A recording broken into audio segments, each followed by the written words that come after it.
ওগো হাবিব, আপনি আপনার কাফেরদেরকে চ্যালেঞ্জ করে দিন, চ্যালেঞ্জ করে দিন।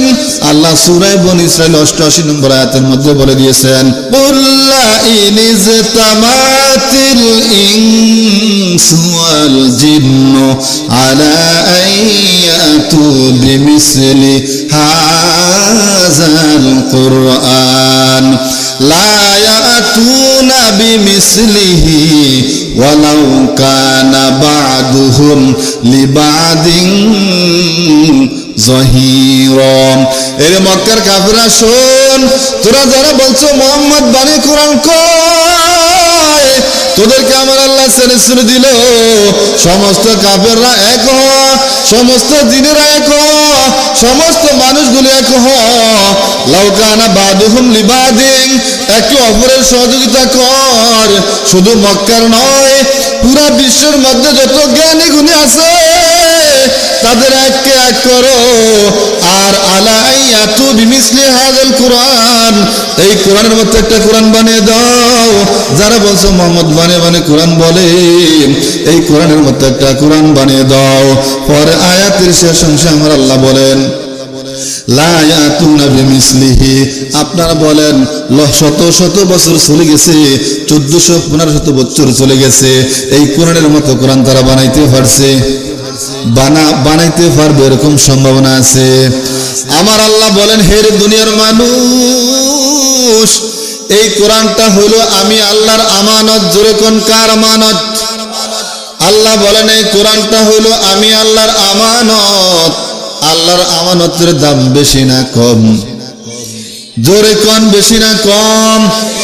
আমার আল্লাহ বলছেন এই কোরআন আমার আমানত। আমি আমার এই আমানত কোরআনকে, জমিনকে বললাম, এরে জমিন আমার এই আমানত কোরআন গ্রহণ করো। আবার আকাশকে বললাম, এরে আকাশ আমার এই আমানত কোরআন গ্রহণ করো। আবার পাহাড়কে বলছিলাম, এরে পাহাড় আমার এই দামি আমানত কোরআন গ্রহণ করো। জমিন বলল, আকাশ বলল, পাহাড় বলল, ওগো আল্লাহ আপনার এই দামি আমানত কোরআন গ্রহণ করে আমরা সওয়াবের ভাগী হইতে চাই না, আবার গুনাহের ভাগী হইতে চাই না। জমিন অস্বীকার করলেন, আকাশও অস্বীকার করলেন, পাহাড়ও অস্বীকার করলেন। এইবার আল্লাহ রাব্বুল আলামিন আয়াতের শেষে বলেন, হামালাহাল ইনসান, আল্লাহ তাআলা এই কোরআন মানুষের উপর মানুষ গ্রহণ করেছে। আপনারা মনে হয় মনোযোগ দিয়ে কথাগুলো শুনতেছেন না। আল্লাহ তাআলার এই আমানত কোরআন, দামি কোরআন শেষ পর্যন্ত মানুষ গ্রহণ করছে। কে গ্রহণ করছে? মানুষ। তিনি কে বলেন তো? আমার আপনার নবী, মায়ার নবী, দয়ার নবী, যেই নবীকে পাঠানো না হইলে আপনি আমিও দুনিয়াতে আসতাম না। সেই নবীর উপরে কোরআন দেওয়া হলো, আল্লাহর আমানত দেওয়া হলো। কিভাবে দেওয়া হয়েছে ছোট্ট করে বলছে, রে মুসলমান, মক্কার জমিনের পাশে আম্মাজান খাদিজার বাড়ি। মক্কার পাশে আম্মাজান খাদিজার বাড়ি। এই খাদিজার বাড়ি, খাদিজাকে আমার নবী বলতেছেন, রে খাদিজা আমার মনে চায় একটু একা একা চলতে, নীরবতা অবলম্বন করতে। খাদিজা তোমার অনুমতি আছে কিনা? খাদিজা বলেন, প্রাণ প্রিয় স্বামী, আপনার কারণে আমার মক্কার জমিনের দাম হয়েছে, ইজ্জত হয়েছে। আপনি যদি একা একা চলতে মন চায় চলতে পারেন। নবীজি খাদিজার কাছ থেকে খানা নিলেন। খানা নিয়ে সোজা মক্কা থেকে 3.5 মাইল দূরে গারে হেরা, সেখানে চলে গেলেন। সেখানে গিয়ে আল্লাহ তাআলার ইবাদতে মশগুল। কখনো খানা শেষ হয়ে গেলেন নবী নিজে নিয়ে আসতেন, আবার আম্মাজান খাদিজা দিয়ে আসতেন। এইভাবে 6 মাস কম বেশি সময় আম্মাজান খাদিজা রাদিয়াল্লাহু তাআলা হুজুর সাল্লাল্লাহু আলাইহি ওয়াসাল্লাম 6 মাস আসা যাওয়া করতেন। আসা যাওয়ার এক পর্যায়ে হুজুরের কাছে জিব্রাইল পাঠানো হলো, যান জিব্রাইল যান, জলদি করে যান, আমার হাবিবের কাছে যান। নবীজির কাছে আসলেন, এসে নবীজিকে বলছেন, ইকরম, আপনি পড়েন। নবীকে আমি তো পড়তে জানি না, 3 বার বলা হয়েছে। 4 বারের সময় আমার নবীকে বলা হয়েছে, ইকরা বিসমি রব্বিক, আপনি আপনার রবের নামে পড়েন।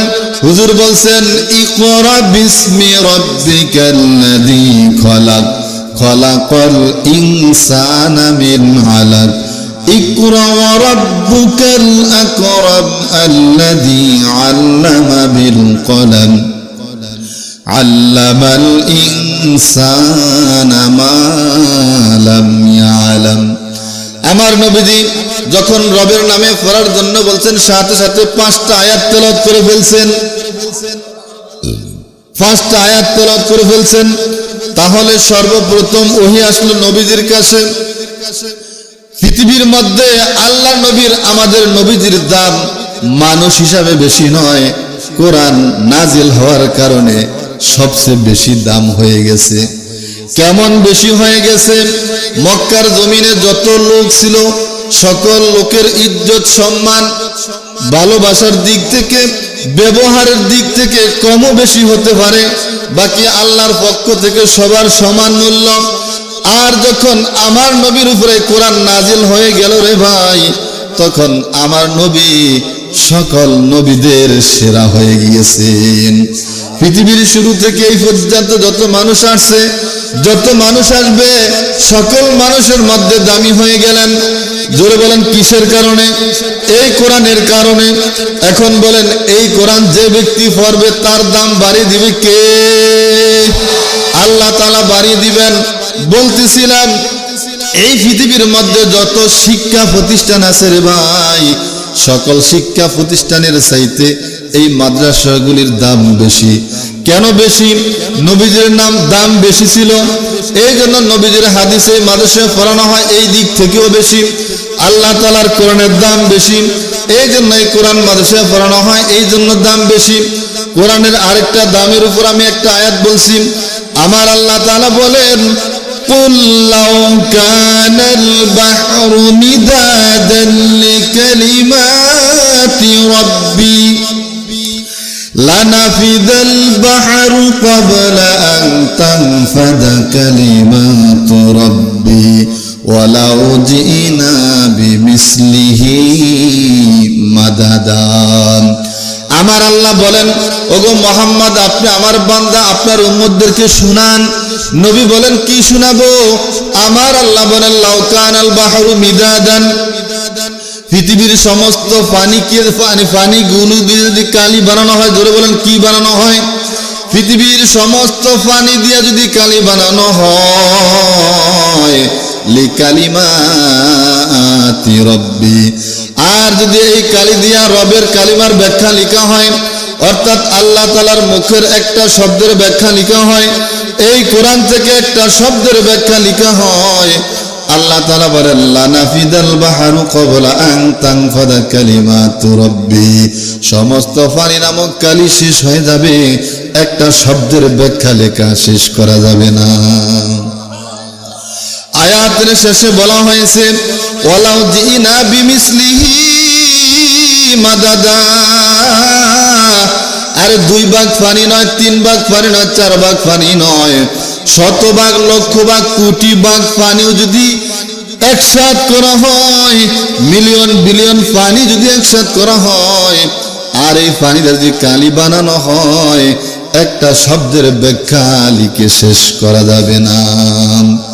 আবার অন্য এক আয়াতের মধ্যে আল্লাহ বলেন ওয়ালাউ আন্না মা ফিল আরদি, এই জমিনের মধ্যে যত বৃক্ষ আছে, গাছ আছে, সকল গাছগুলো যদি কলম বানানো হয়, আর পৃথিবীর সমস্ত পানিদের যদি কালি বানানো হয়, আর রবের কালামের একটা ব্যাখ্যা লেখা হয়, সমস্ত কালি শেষ হয়ে যাবে, সমস্ত গাছ নামক কলম শেষ হয়ে যাবে রে বাবা।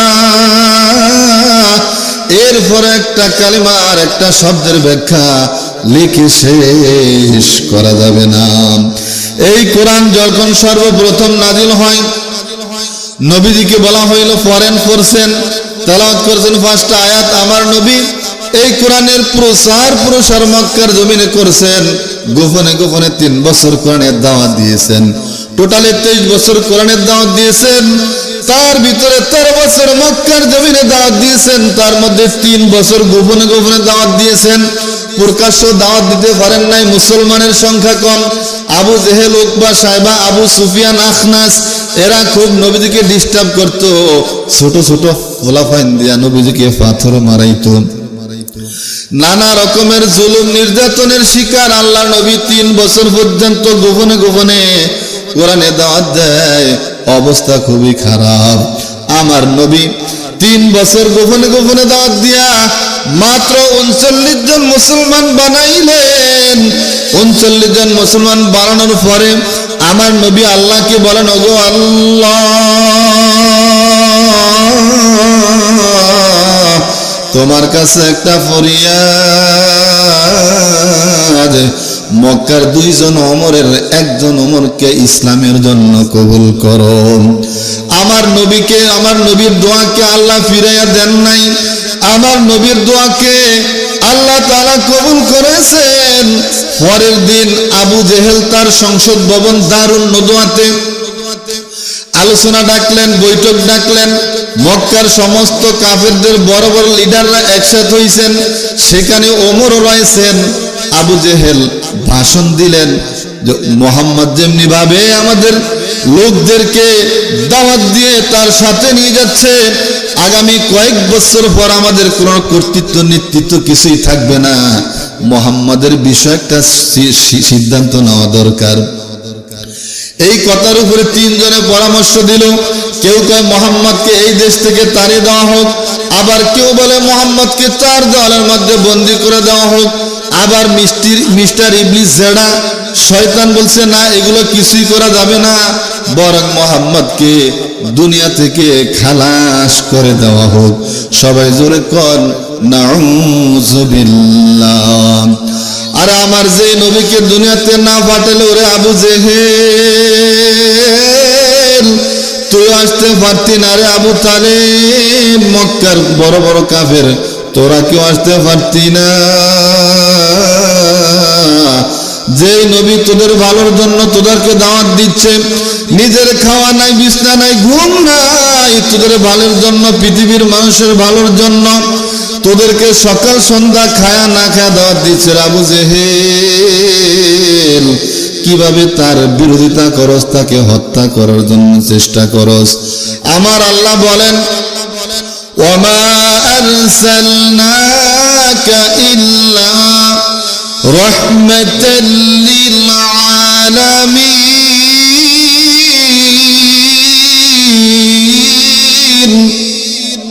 আর জোরে কোন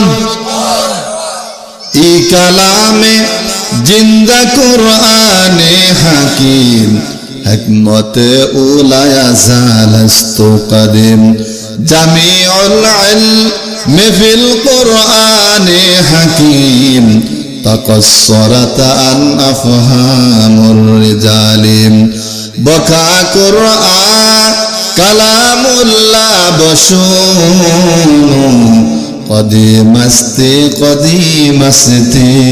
মুইনুন। এরে আবু জেহেল মক্কার কাফেররা শোন, আমি মুহাম্মদকে এই পৃথিবীর সকল কিছুর জন্য রহমত হিসাবে পাঠাইলাম, তাকে হত্যা করতে গিয়া নিজেই বিপদের মধ্যে পড়বে রে আবু জেহেল। এরপরে তাদের নেতৃত্ব কর্তৃত্ব টিকাইতে গিয়া পুরস্কার ঘোষণা করলেন। উপস্থিত মজলিসের মধ্যে পুরস্কার ঘোষণা করা হলো, 200 উট দেওয়া হবে, যে মুহাম্মাদের মাথা এনে দিতে পারবা। কেউই সাহস করলেন না। ওমর কয় আমি পারবো। ওমর অল্প সময়ের মধ্যে ধনী হওয়ার জন্য, 200 উট পুরস্কার পাওয়ার জন্য, মুহাম্মদকে হত্যা করার জন্য তৈরি হয়ে গেলেন।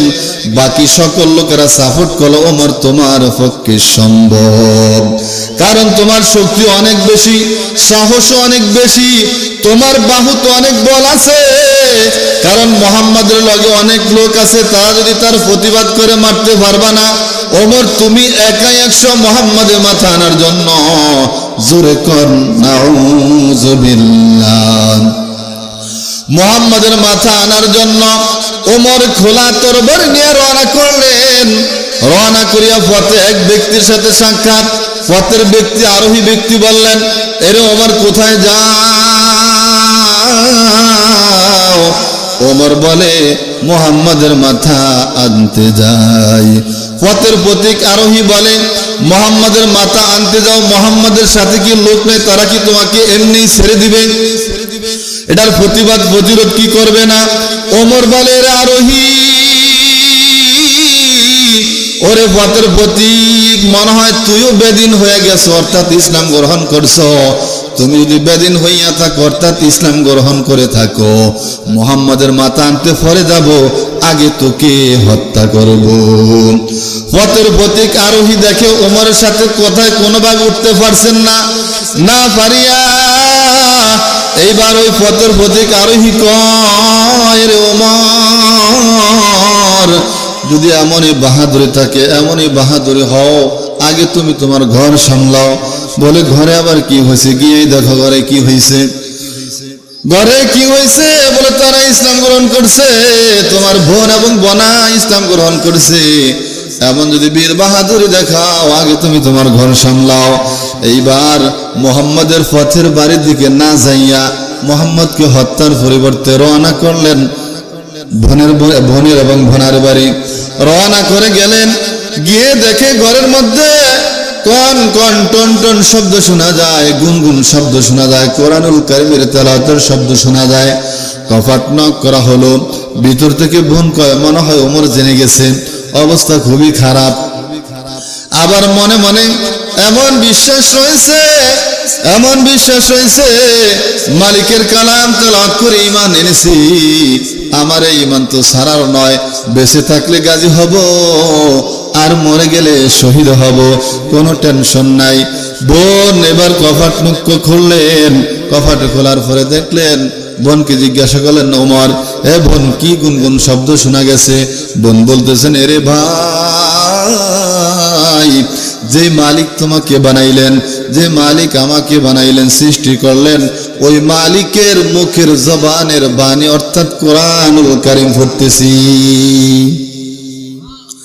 কোরআনুল কারীম পড়তেছি। এই কথা বলার পর ওমর তার বোনকে মারা শুরু করলো, মারতে মারতে রক্তাক্ত করে ফেলছেন।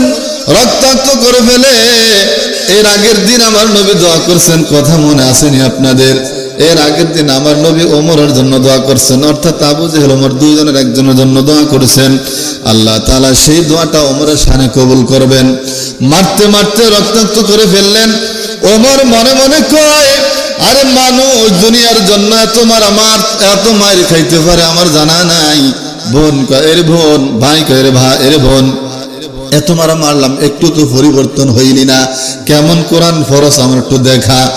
ভাই বলে, ওগো আল্লাহ, আমার পিঠা খাওয়াটা সার্থক হয়েছে। ওগো আল্লাহ, আমার ভাইকে মনে হয় ইসলামের জন্য কবুল করা হয়েছে, আমার ভাইয়ের মন একটু নরম হয়েছে। আল্লাহর কাছে শুকরিয়া আদায় করলেন। শুকরিয়া আদায় করার পর এইবার ওমর কয়, আমাকে একটু দেখাও কি তেলাওয়াত করছো? ও বোন বলতেছে, ইন্নাল মুশরিকিনা নাজাসুন, যিনি কাফের থাকে তিনি নাফাক, আর আমার এই কোরআন হইল পবিত্র। অপবিত্র অবস্থা আমার কোরআনকে, পবিত্র কোরআনকে ধরা যাবে না। তুমি যদি ধরতেই হয়, আগে মুহাম্মাদের কাছে চলো, তার হাতে হাত রেখে ইসলাম গ্রহণ করে পবিত্র হয়ে ধরো। চলে গেলেন মুহাম্মদ সাল্লাল্লাহু আলাইহি ওয়াসাল্লামের দরবারে, গিয়ে নবীদের হাতে হাত রেখে ইসলাম গ্রহণ করছেন। ইসলাম গ্রহণ করে এবার মক্কার জমিনে ঘোষণা দিয়ে দিলেন, এরে মক্কার কাফেররা শোন, এতদিন মোহাম্মদ গোপনে কোরআনের দাওয়াত দিল, মোহাম্মদ গোপনে দাওয়াত দিয়েছে, মক্কার মসজিদে প্রকাশ্য আযান দিতে দাও নাই, প্রকাশ্য নামাজ পড়তে দাও নাই, কোরআনের প্রচার প্রসার প্রকাশ্য করতে দাও নাই। আমি ওমর তোমাদের পক্ষে ছিলাম, এখন আমি আর তোমাদের পক্ষে নাই, আমি এখন ওমর কোরআনের পক্ষে চলে এসেছি, আমি মুহাম্মাদের পক্ষে চলে এসেছি, আমি ইসলামের পক্ষে চলে এসেছি। এরে কাফের শোন, এইবার কেউ যদি তার সন্তানকে এতিম বানাইতে না চাও, কেউ যদি তার স্ত্রীকে বিধবা বানাইতে না চাও, তাহলে ওমরের তরবারের নিচে আসবা না। আল্লাহ নবী হযরত ওমর 40 জন মুসলমান পূর্ণ হয়ে গেল।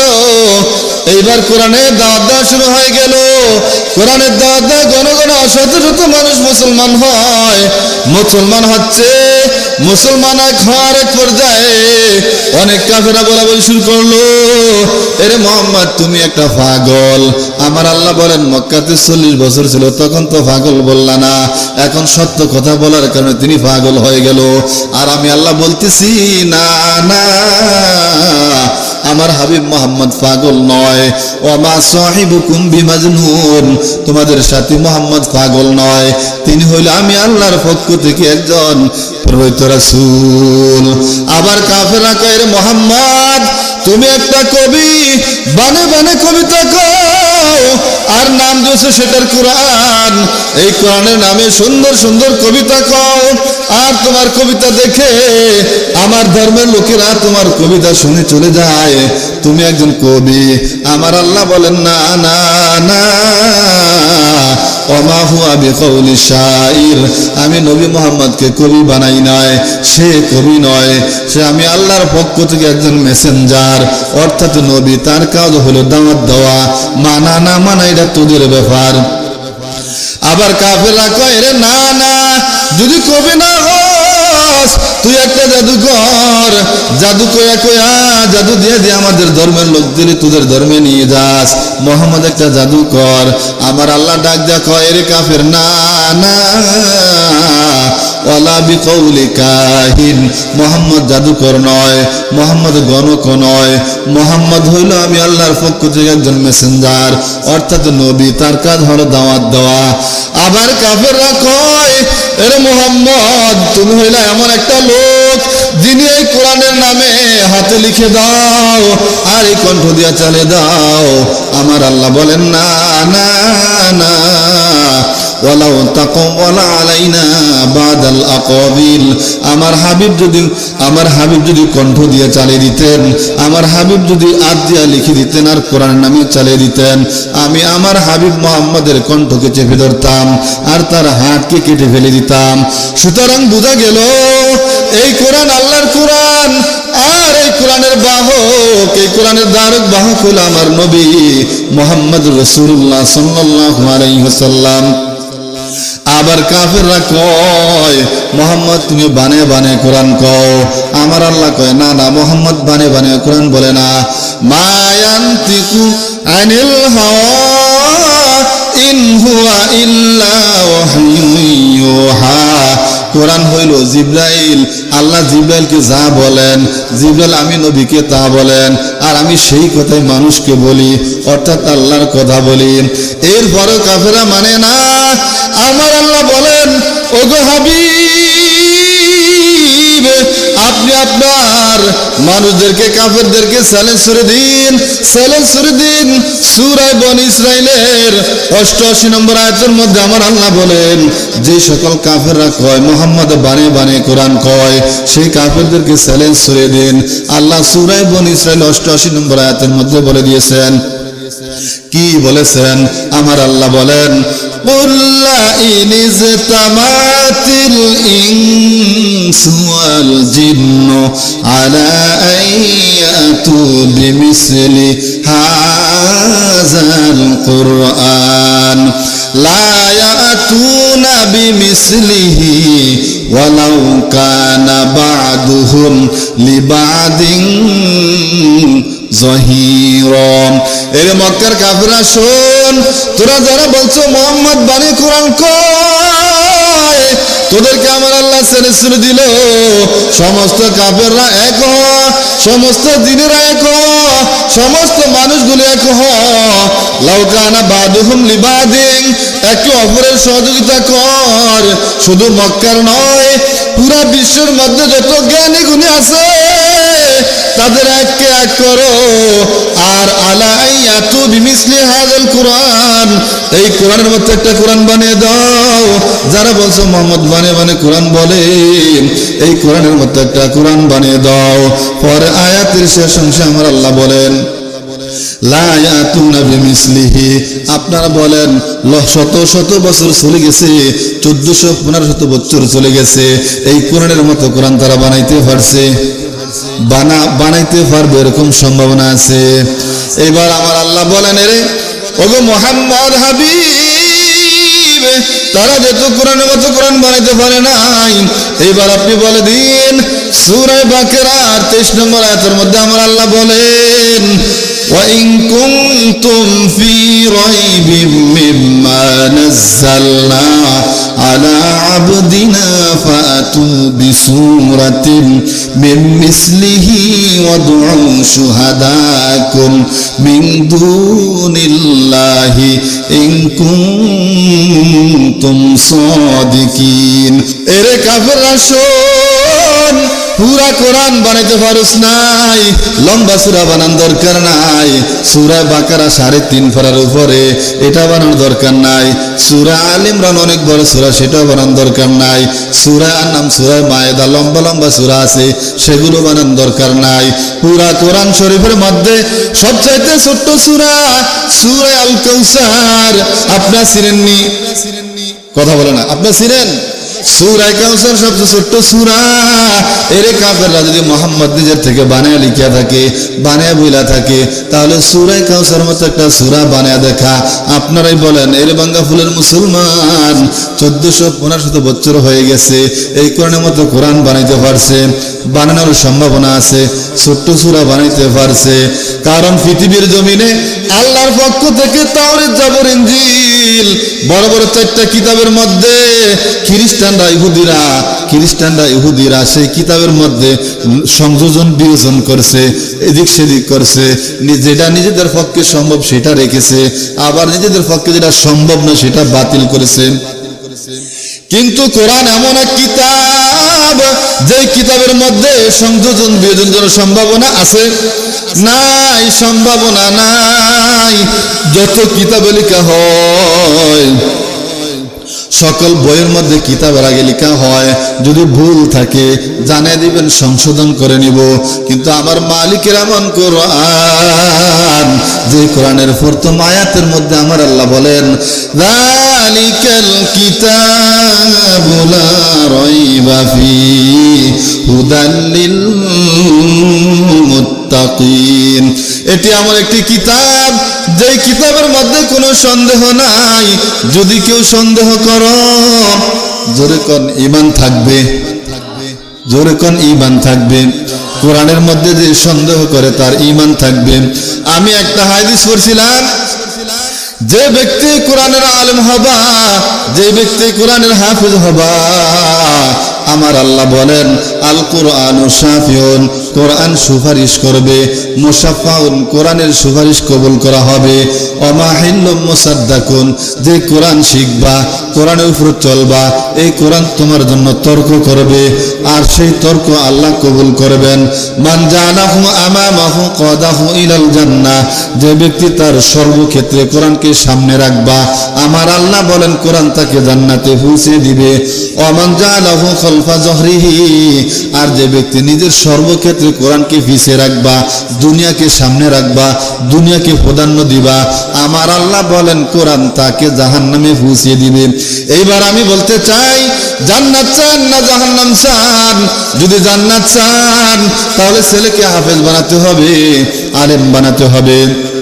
আমার রাসূল অনেক হাদিসের মধ্যে বলেন, মান কোরআন কোরআনা, যে ব্যক্তি কোরআন পড়বা, ফাস্তাজহারাহু, এবং কোরআন মুখস্থ করবা, ফাহাল্লা হালালাহু ওয়া হারামা হারামাহু, হারামকে হারাম বইলা ছাইরা দিবা, হালালকে হালাল মানবা, ফাদাখালাল জান্নাহ, আমার আল্লাহ বলেন ওই হাফেজে কোরআনকে আমার আল্লাহ জান্নাতে পৌঁছে দিবেন। ওয়া শাফাহু ফি আশরাতিন, এবং এই কোরআন শুধু একা হাফেজে কোরআনকে জান্নাতে নিবে না, এই কোরআন 10 জন মানুষকে জান্নাতে নেওয়ার সুপারিশ পাবে, সুপারিশ পাবে। একজন হাফেজে কোরআন এবং হামিলে কোরআন, আমলকারী কোরআন যখন জান্নাতে পৌঁছা যাইব, তখন হাফেজে কোরআন বলবে, ওগো আল্লাহ, আমি একা জান্নাতে যাব না। বলে কেন যাবি না? বলে আমি একটা মাদ্রাসা দিয়েছিলাম, আমার এই মাদ্রাসায় কত মানুষ, আমার মাদ্রাসায় তলবে আলিমরা শিক্ষা করার জন্য, কোরআন শিখার জন্য, হাদিস শিখার জন্য আমাকে সার্বিক লাইনে সহযোগিতা করছে। ওগো আল্লাহ, আমি যদি জান্নাতে যাইতে হয় আমি তাদেরকে ছাড়া যাব না, তাদেরকে নিয়ে আমি জান্নাতে যাব। এই বলে হাফেজ কোরআনের, আলেমে কোরআনের সুপারিশকে আল্লাহ তাআলা কবুল করবেন। মুখস্থ বানোয়াটো কিচ্ছা কাহিনা হাদিসের কথা। এরপরে এদেরকে নিয়ে এদেরকে নিয়ে হাফেজ কোরআন, আলেমে কোরআন জান্নাতে চলে যাবে। এরপরে বলা হবে, ফাঁস থেকে বলা হবে, এরে ভাতিজা আমিও তো তোর মাদ্রাসায় সহযোগিতা করছিলাম, এরে ভাতিজা আমি তো তোর সহযোগিতা করছিলাম। তখন ভাতিজাই কইব, আলেমে কইব, হাফেজ কোরআনে কইব যে বিরোধিতা করছো, আমার বিরোধিতা করছো, মাদ্রাসার বিরোধিতা করছো, কোরআনের বিরোধিতা করছো, ওলামায়ে কেরামের বিরোধিতা করছো। জোরে কোন কোরআনের বিরোধী লোক আছে কি নাই? মাদ্রাসার বিরোধী লোক আছে কি নাই? নিজের ব্যক্তিগত বিষয় নিয়ে মাদ্রাসার মধ্যে ঢুকায় কি ঢুকায় না, মসজিদের মধ্যে ঢুকায় কি ঢুকায় না। এদেরকে কাল কিয়ামতের দিন আল্লাহ একটা সিল মারবেন।